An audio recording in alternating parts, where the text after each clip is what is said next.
वैज्ञानिकों के मुताबिक पृथ्वी का निर्माण 5.6 अरब साल पहले हुआ था।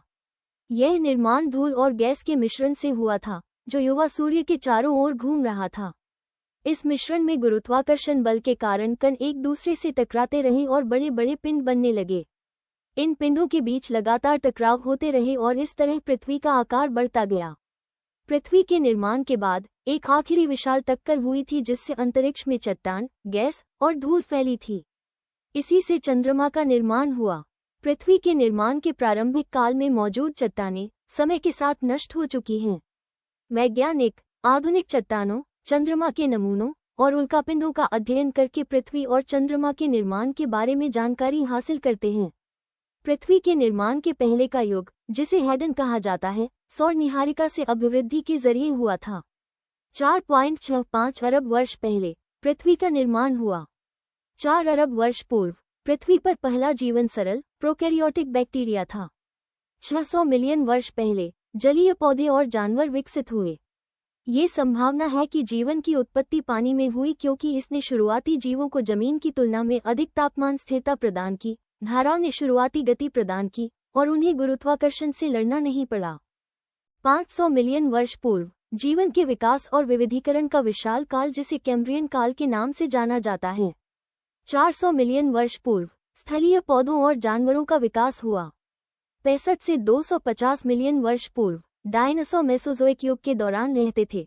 200,300,000 वर्ष पूर्व होमोसेपियंस, मानव के प्रारंभिक पूर्वज, विकसित हुए। पृथ्वी के इतिहास में कम से कम 3 बार ग्रह लगभग पूरी तरह से बर्फ में समा गया था, एक घटना जिसे स्नोबॉल अर्थ कहा जाता है। ये घटनाएं 580 से 750 मिलियन वर्ष पहले हुई थीं। स्नोबॉल अर्थ के साक्ष्य तलछटी चट्टानों से आते हैं। एक सामान्य हिमयुग में ग्लेशियरों द्वारा जमा की गई चट्टानें ज्यादातर पृथ्वी के ध्रुवों के पास पाई जाती हैं। हालांकि भूवैज्ञानिकों ने दुनिया भर में समान आयु की हिमनद चट्टानें पाई, दोनों ध्रुवों और भूमध्यरेखीय क्षेत्रों में। इससे स्नोबॉल अर्थ सिद्धांत का जन्म हुआ। यदि सकारात्मक प्रतिक्रिया चक्र हमेशा जारी रहता है तो पृथ्वी अब बर्फ से क्यों नहीं ढकी है? प्रमुख सिद्धांत यह है कि स्नोबॉल अर्थ के दौरान ज्वालामुखी लगातार फटते रहे, जिससे कार्बन डाइऑक्साइड का उच्च स्तर निकलता रहा, जो बर्फ के नीचे फंस गया। अंततः कार्बन डाइऑक्साइड इतना बढ़ गया कि बर्फ पिघलने लगी।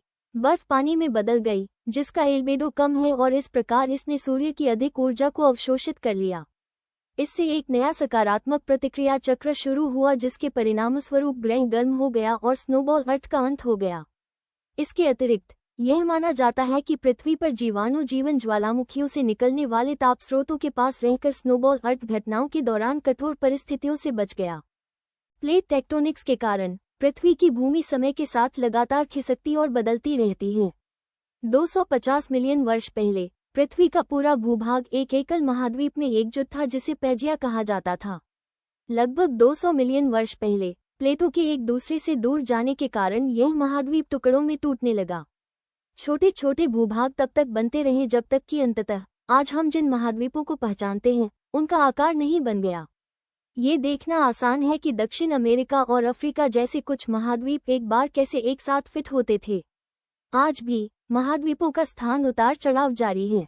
वैज्ञानिकों का मानना है कि पैजिया प्रॉक्सिमा नामक एक नया महाद्वीप भविष्य में 200 मिलियन वर्ष बाद बन सकता है।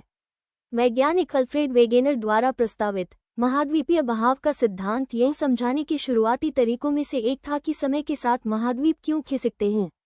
वेगेनर ने देखा कि दक्षिण अमेरिका और अफ्रीका जैसे पृथ्वी के महाद्वीपों का आकार एक पहेली की तरह एक साथ फिट हो सकता है।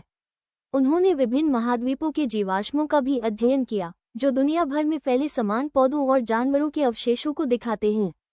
उदाहरण के लिए डायनासोर ट्राइसिक, जुरासिक और क्रेटेशियस काल के दौरान रहते थे।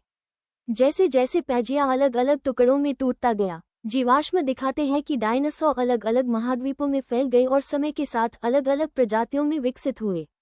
इस साक्ष्य के आधार पर वेगेनर ने ये सिद्धांत बनाया कि पृथ्वी के सभी महाद्वीप मूल रूप से सुपरकॉन्टिनेंट पैजिया में एकजुट थे। समय के साथ वे अपनी वर्तमान स्थिति में अलग हो गए। इस सिद्धांत के कुछ हिस्से तो सही थे, लेकिन वेगेनर के विचारों में कुछ खामियां थीं। उदाहरण के लिए वेगेनर ये स्पष्ट करने में असमर्थ थे कि समय के साथ महाद्वीप कैसे अलग हुए। नतीजतन इस सिद्धांत को प्लेट टेक्टोनिक सिद्धांत द्वारा प्रतिस्थापित किया गया, जिसकी चर्चा अगले अध्याय पृथ्वी की संरचना, सतह पर और भूमिगत में की गई है।